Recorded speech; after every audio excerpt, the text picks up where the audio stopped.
여러분도 있으시겠지만 코로나19 사태를 극복해가는 한국인들의 여정을 소개한 영상 한 편이 지구촌을 감동시키고 있습니다. 지난 3월 17일 유튜브에 업로드된 참 이상한 나라라는 제목의 동영상이 공개가 된 겁니다. 오늘 아침에 다시 한번 제가 검색을 해보니까 조회수가 346만 5,889건이었고 이 동영상은 문화체육관광부 산하에 있는 해외문화 홍보원이 제작한 4분 10초짜리 영상입니다. 이 영상을 보면 장엄한 그런 음악을 배경으로 코로나19 확산에 맞서서 각자 자리에서 최선을 다하는 한국인들의 믿음을 전합니다. 마스크를 못 사는 사람들에게 보탬이 되고자 손수 바느질에서 만든 마스크 20여 개를 기부한 83세 된 할머니, 자발적으로 교배 행렬에 동참하는 국민들, 코로나19가 번진 현장에 부족한 의료 인력을 메우기 위해서 전국에서 자발적으로 모여든 의사, 간호사 등이 소개되고 있습니다. 영상의 자막은 이 이상한 나라 사람들 살아가는 방식이 늘 이렇습니다. 어느 날 몹쓸 바이러스가 사람들 사이로 퍼져나가 사람이 사람을 미워하게 된 시절에도 마찬가지였죠. 어려울 때면 공동체를 위해 팔을 걷어붙이던 이 나라 사람들은 이번에도 가만히 있지 않았습니다 라고 전합니다. 이어서 1997년 외환위기 당시에 금모으기 운동, 2007년 태안기름 유출 사고 때 이 지역을 휘감은 기름을 닦아냈던 끝없는 자원봉사 행렬을 회고합니다. 그리고 이렇게 자막이 있습니다. 이번에도 마찬가지였습니다. 많은 나라가 굳이 감염자를 밝히지 않으려고 할 때도 이 이상한 나라는 묵묵히 검사를 계속해 나갔습니다. 감염자 수가 늘어나며 사람들이 수군되기 시작했지만 이 이상한 나라의 사람들은 멈추지 않았습니다. 그들은 바이러스의 전파를 막기 위해 모든 과정과 결과를 투명하게 공개하고 대책을 마련했습니다. 이 영상은 외신들이 극찬하고 있는 한국의 공격적인 코로나19 대응을 소개하면서 이상한 나라가 했던 일은 결국 피하지 않고 앞장서서 용감하게 바이러스와 싸우는 것이라는 걸, 이들이 보인 투명한 시스템과 리더십은 위기에 맞서는 민주사회의 핵심이라는 걸 알게 됐기 때문이라고 설명을 합니다.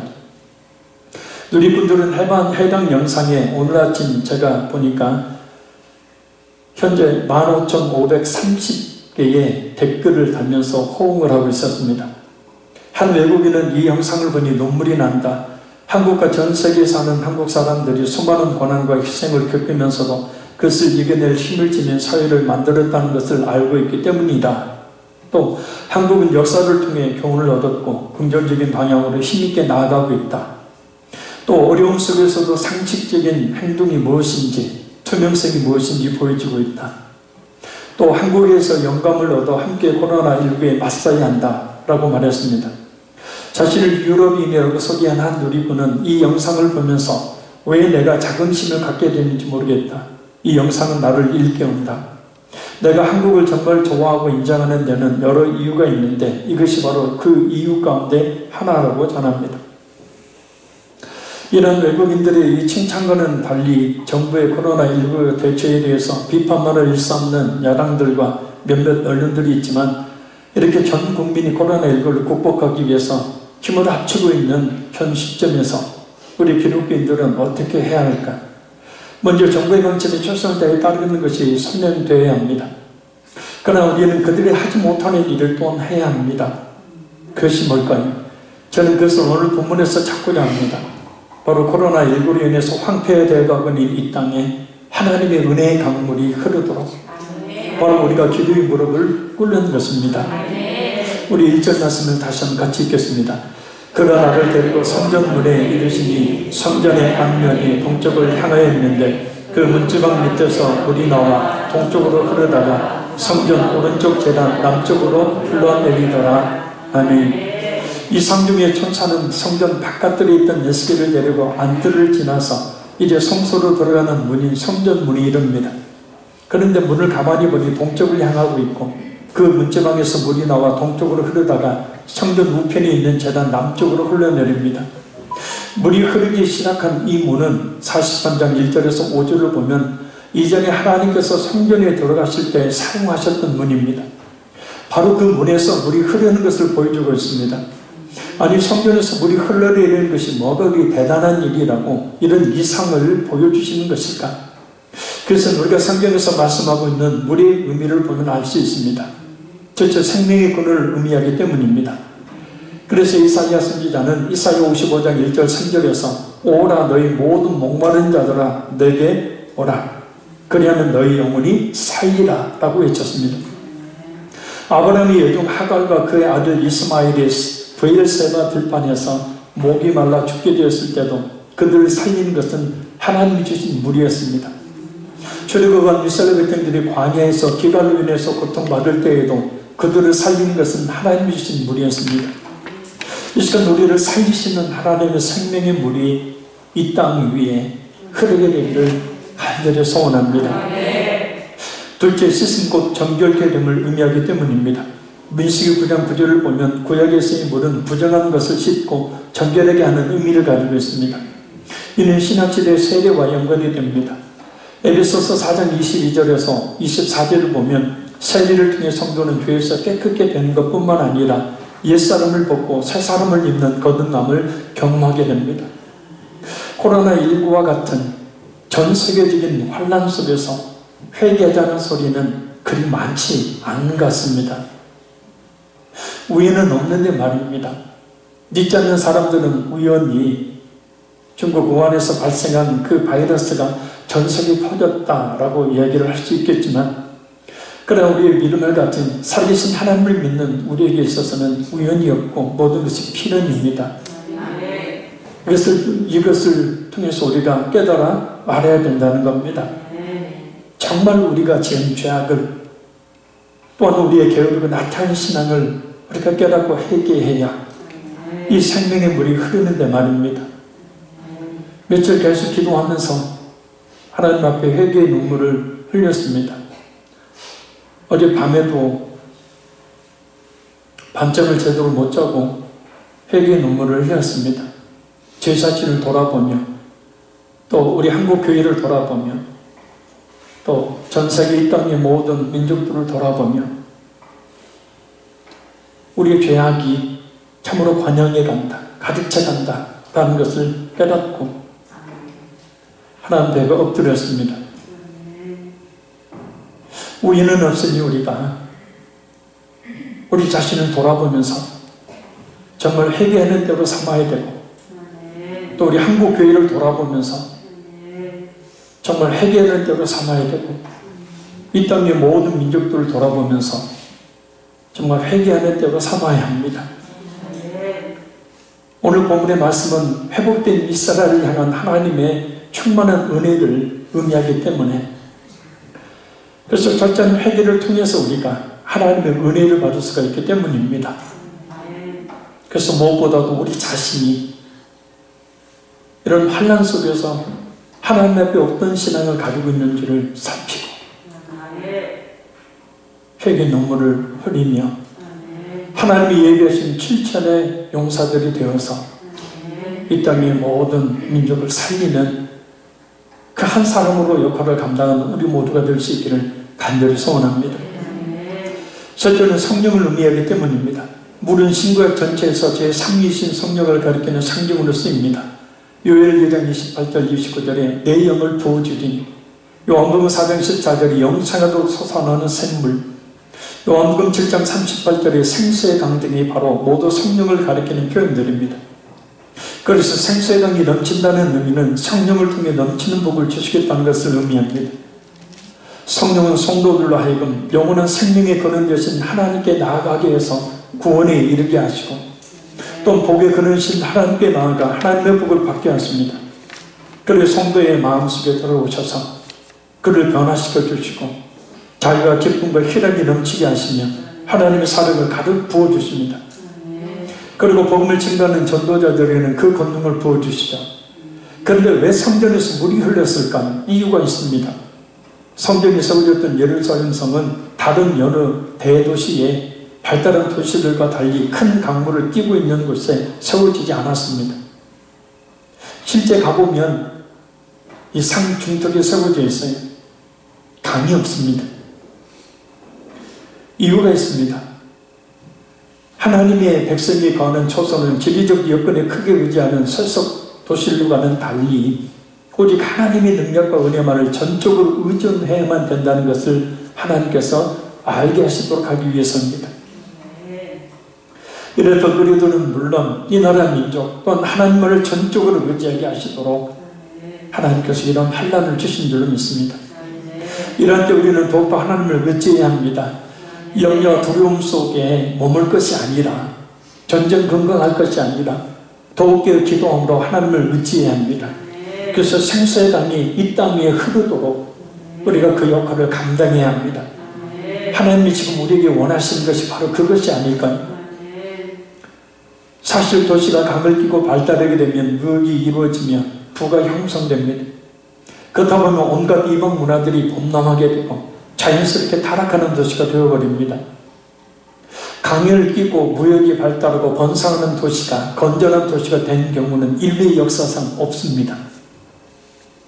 물질적인 풍성함은 일만같이 곧 모든 악을 생산해내는 공장이 되죠. 그래서 하나님께서는 구별된 성전이 있으며 당신의 택한 백성들이 사는 곳인 예루살렘 성을 세울 때에 강을 끼지 않는 곳에 세우신 겁니다. 그와 같이 하나님을 떠나지 않도록, 그와 같은 죄악을 저지르지 않도록 말입니다.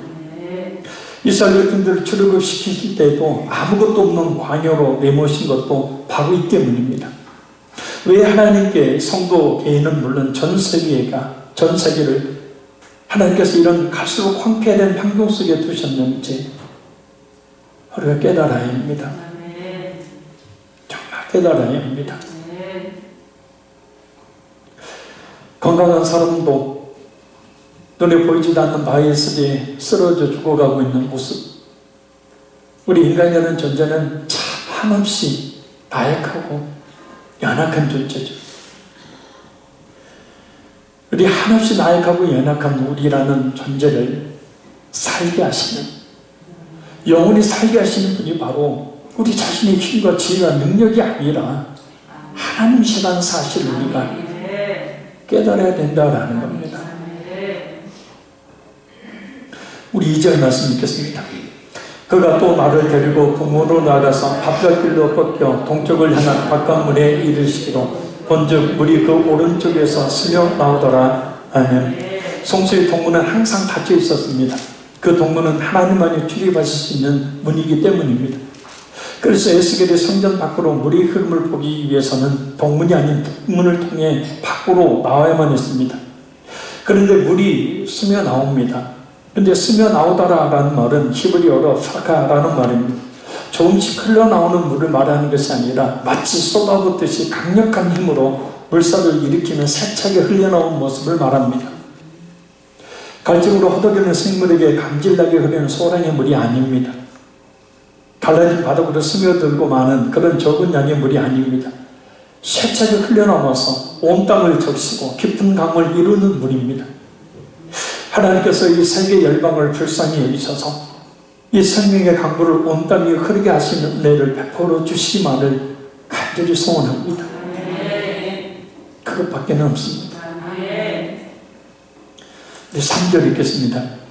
그 사람이 손에 줄을 잡고 동쪽으로 나아가며 천척을 측량한 내게 그 물을 건너게 하시니 물이 발목에 오르더니 아멘. 동쪽으로 나아가며 라는 말을 통해 알 수 있듯이 성소로 들어가는 문에서 발안한 물이 계속해서 동쪽으로 흐릅니다. 그리고 하나님께서 출입하셨던 동문을 통해 물이 흐른다는 것은 모든 복의 근원이 하나님이시라는 사실을 뜻합니다. 뿐만 아니라 하나님의 뜻대로 하나님이 원하시는 그 길을 갈 때에 그 은혜가 풍성해진다는 것을 말해요. 왜냐하면 그 물이 흘러 넘치는 곳에 사는 역사가 있기 때문입니다. 그래서 거꾸로 뒤집어서 보면 하나님의 뜻대로 가지 않으니 하나님의 풍성한 복을 누리지 못하게 된다는 것을 알 수 있어요. 저 자신을 위해서, 이 나라 민족을 위해서, 또 세계 열방을 위해서 기도하던 가운데 과연 이 말씀에 따라서 하나님이 원하시는 그 길을 가면 그 강물이 흐르는 좌우변에 강가에 많은 나무들이 잎이 무성해지고 많은 열매를 시절에 따라 맺음과 같이 날 텐데 하나님의 뜻대로 살지 않음으로 인하여서 이와 같은 환난이 이와 같은 황폐함이 있는 것이니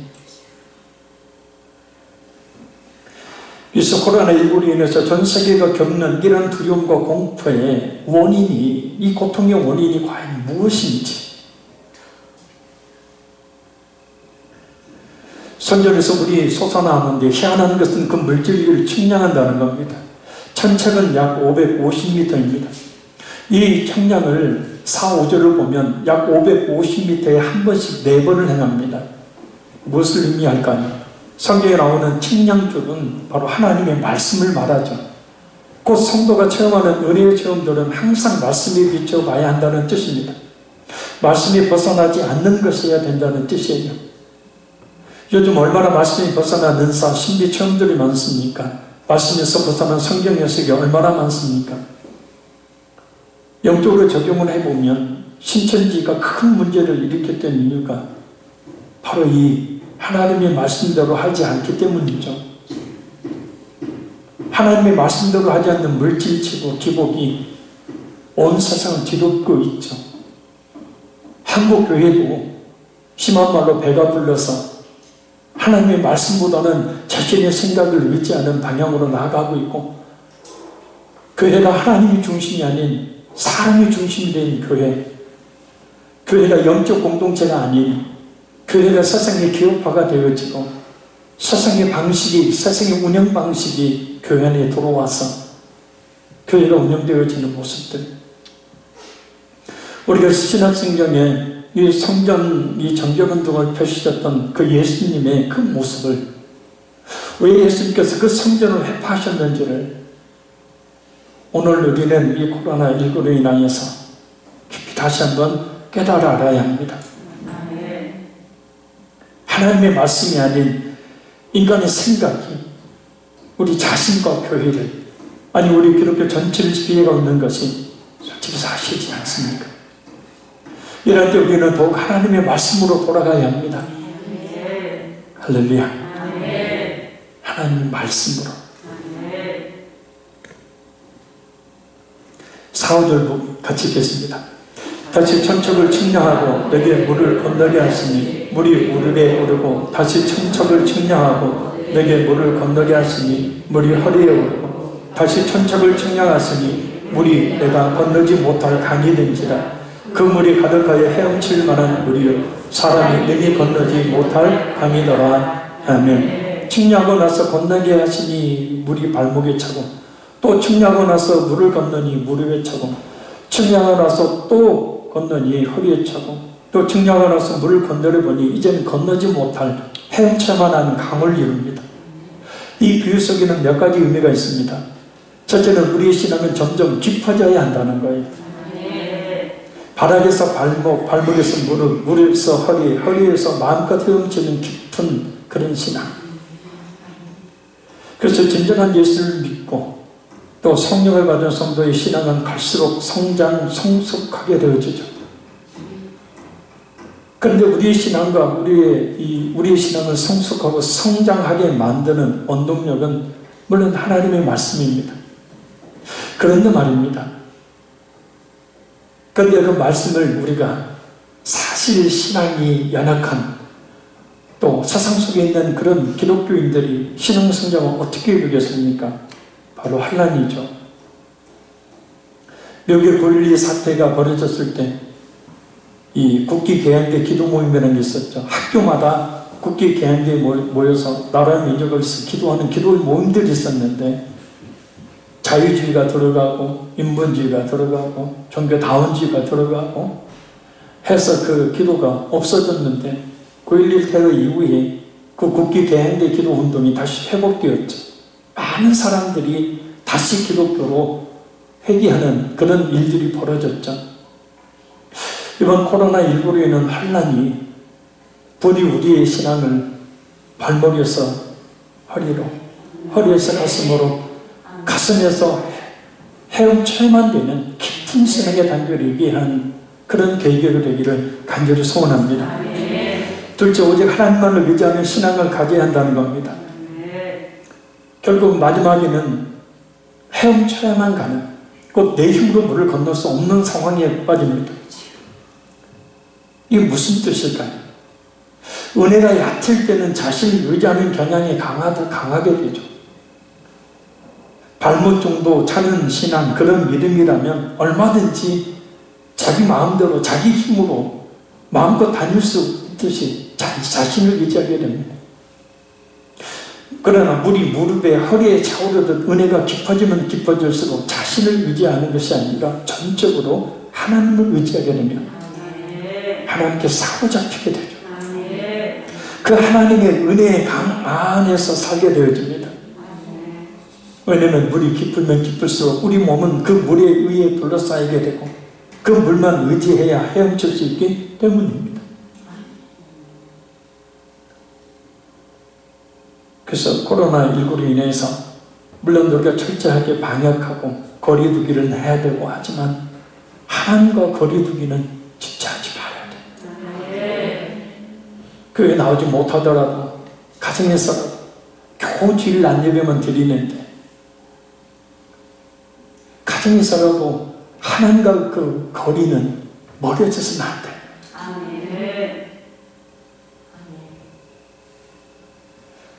우리 6절 7절 읽겠습니다. 그가 내게 이르시되 인자야 네가 이것을 보았느냐 하시고 나를 인도하여 강가로 돌아가게 하시기로 내가 돌아가니 강 좌우편에 나무가 심이 많더라. 아멘. 네가 이것을 보았느냐라는 말씀은 하나님의 풍성하신 은혜를 깨달았느냐라는 말씀입니다. 예수 그리스도를 통한 그 은혜와 사랑이 얼마나 풍성한가를 알았느냐. 그 은혜와 사랑의 풍성함을 알면 할수록 더욱 하나님을 의지하게 되지만 모르면 모를수록 더욱더 세상을 의지하게 되고 자신을 의지하게 됩니다. 그래서 하나님의 은혜의 생수가 부어져야 합니다. 부어지면 놀라운 생명의 역사가 일어나기 때문입니다. 그래서 내가 돌아간 즉 강 좌우편에 나무가 심이 많더라. 많더라라는 말은 히브리어로 라브라는 말입니다. 몇 가지 뜻이 있어요. 첫째는 양쪽으로 많은 수량을 의미하고, 둘째는 질적으로 풍성함, 셋째는 외형적으로 거대함, 넷째는 상태로는 점점 증가되는 상태를 말합니다. 성전에서 흘러나온 많은 물들이 강을 이루고 그 강 좌우편에는 나무가 심이 많대 그 많은 나무들이 잎과 열매가 풍성하게 달린 채 아름다운 장관을 이루고 있고 또 이루어가고 하나님의 은혜가 임하는 곳, 성령님의 기름 부으심이 충만한 것이 일어나는 놀랍고도 풍성한 역사입니다. 우리 모두에게 코로나19로 인해 두려움 가운데 있는 이 땅의 모든 이들에게 이와 같은 은혜가 임하기를 간절히 소원합니다. 그렇게 하는 방법이 딱 하나 있습니다. 그것은 바로 우리가 기도하는 거예요. 남들이 알아주든 말아주지 않든 나 하나의 기도가 무슨 영향력이 있겠는가? 그게 아니고 하나님은 오늘도 진실한 믿음을 가진 우리 자신의 기도를 원하시고 그 기도를 통해서 하나님께서 역사해 주실 줄로 믿습니다. 그래서 우리가 우리 자신의 죄는 물론 이 땅의 죄악을 품고 하나님의 긍휼하심과 사랑을 베풀어 주시기를 기도해야 합니다. 이 땅에 사는 많은 이들이 깨닫고 하나님 앞에 나오도록 말입니다. 이보다 좋은 계기가 어디 있겠습니까? 우리 8절 읽겠습니다. 그가 내게 이르시되 이 물이 동쪽으로 향하여 흘러 아라바로 내려가서 바다에 이 흘러내리는 물로 그 바다의 물이 되살아나리라. 아멘. 동쪽으로 향한 성소의 문지방에서 발하는 물은 성전 바깥쪽 동문 밑에서 스며나와 동쪽 곧 사해 북부의 요단강 유역을 거쳐서 죽은 바다라고 불리는 사해 바다로 흘러들어가요. 근데 놀라운 일이 벌어집니다. 말 그대로 죽어있던 사해 바다에 이 성소에서 나온 물이 흘러들어가자 그 바다가 되살아나는 거예요. 하나님의 사랑과 은혜는 영적으로 죽은 자된 모든 사람을 깨우고 그들을 살아나게 합니다. 이 나라 민족이 사는 것, 우리 민족 교회와 우리 교회가 부흥하고 성장하는 것, 우리 개인과 가정이 회복되는 것은 그리스도를 통한 하나님의 사랑이 이렇게 흘러 넘칠 때입니다. 그 놀라운 은혜가 임해야 합니다. 그 하나님의 놀라우신 그 은혜가 임하는 유일한 통로는 바로 우리의 기도입니다. 할렐루야. 우리 9절 10절 읽겠습니다.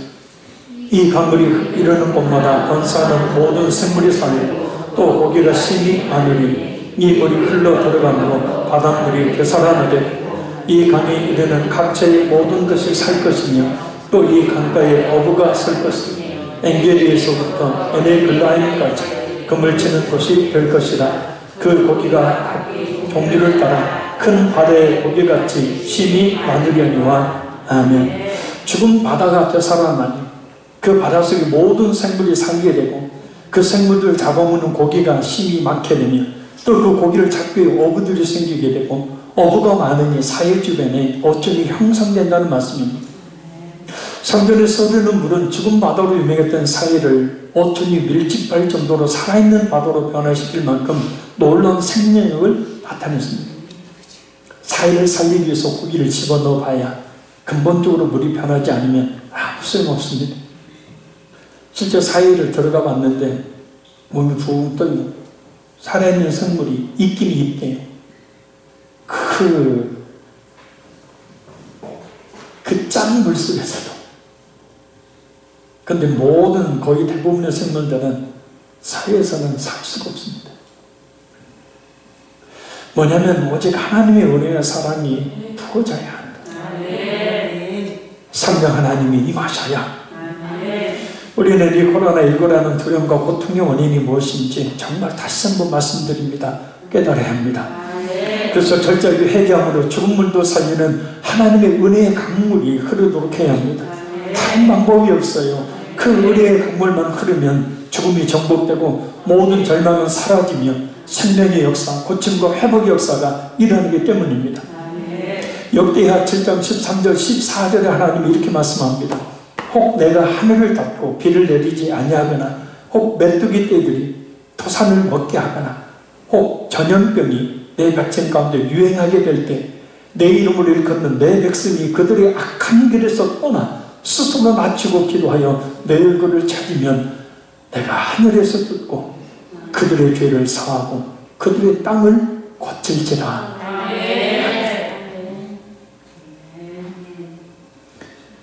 11절 읽겠습니다. 그 진팔과 개펄은 되살아나지 못하고 소금 땅이 될 것이며. 아멘. 진팔과 개펄은 사해 주변의 산지에 있는 진흙 구덩이를 말합니다. 가보면 그 진흙, 그 머드죠. 그걸 가지고 화장품도 만들어요. 온몸에 발라요. 몸에 좋다고. 근데 이 진흙 구덩이는 비가 오는 우기에는 한 번 물이 고이나 곧 수분이 증발되어 버리면 염분만이 남는 과정을 되풀이하게 되어서 마침내 아무런 쓸모없는 땅으로 변해버립니다.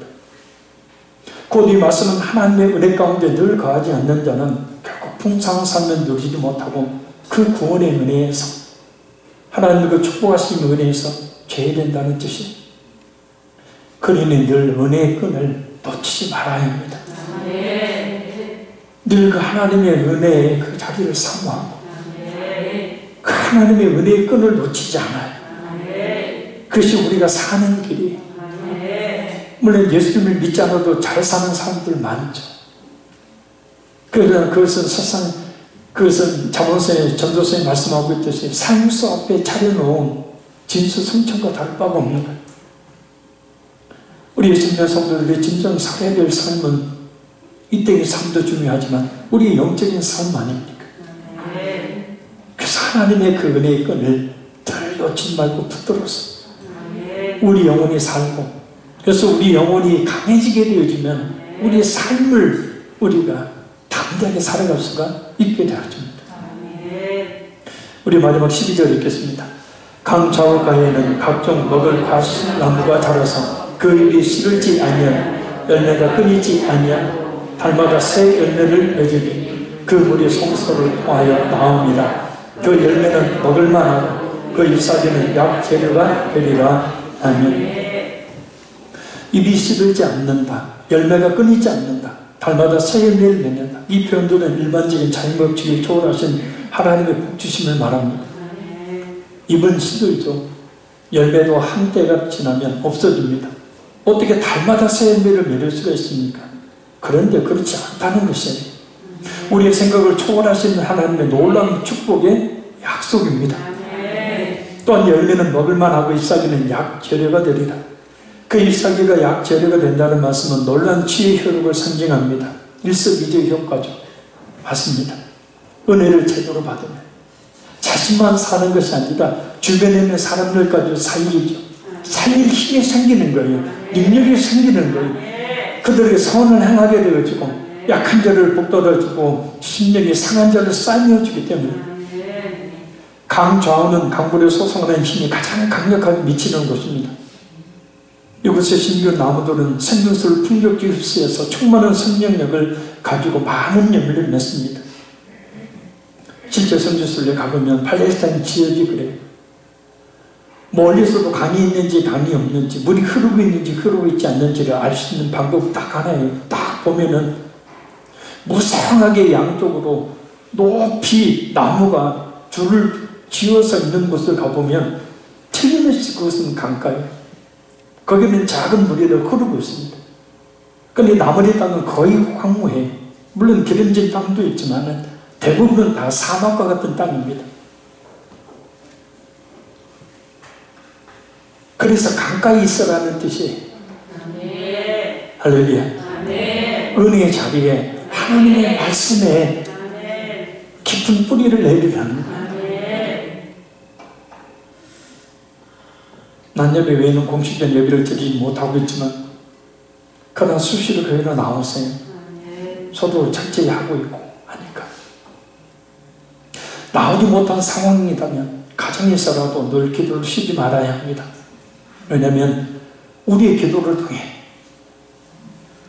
나의 그 기도를 통해서 하나님은 살게 하시는 역사를 이루시기를 원하시기 때문에 나의 기도를 통해서 내 심령이, 우리의 가정이, 우리의 일터와 우리의 한국 교회가 또 이 나라 열방 가운데 살게 하시는 은혜가 임하게 된다. 결론적으로 말씀드립니다. 부흥찬양 준비해 주세요. 오늘 말씀은 지금 우리에게 주신 하나님의 말씀임을 믿습니다. 성전에서부터 흘러나온 물이 모든 황폐한 땅을 살렸던 것처럼 우리의 말씀 그 일을 통한 성령님의 역사하심으로 모든 것이 살아나게 되기를 바랍니다. 그 생명의 강물이 우리의 심령과 가장 우리 한병의 교회와 이 나라 민족교회 가운데 그리고 코로나19로 인하여 고통과 두려움 가운데 있는 이 땅의 모든 사람들에게 충만히 흐르게 되기를 간절히 소원합니다. 약속하신 성령을 우리에게 부어주셔서 놀라운 생명의 역사, 구원의 역사, 소망의 역사, 치유의 역사, 회복의 역사, 번성의 역사를 일으키기를 바랍니다. 또한 그 성령의 길은 무엇이며 우리에게 자꾸도 넘쳐서 우리를 통해 주위에 있는 죽어가는 많은 땅들과 같은 영혼들이 살아나는 역사가 있기를 바랍니다. 그 은혜의 강물이 흐르도록 우리는 기도의 통로를 더 활짝 열어야 될 줄로 믿습니다. 모두 자리에서 일어서 주시길 바랍니다. 찬양 드리시고 잠깐 기도하고 예배를 마치겠습니다.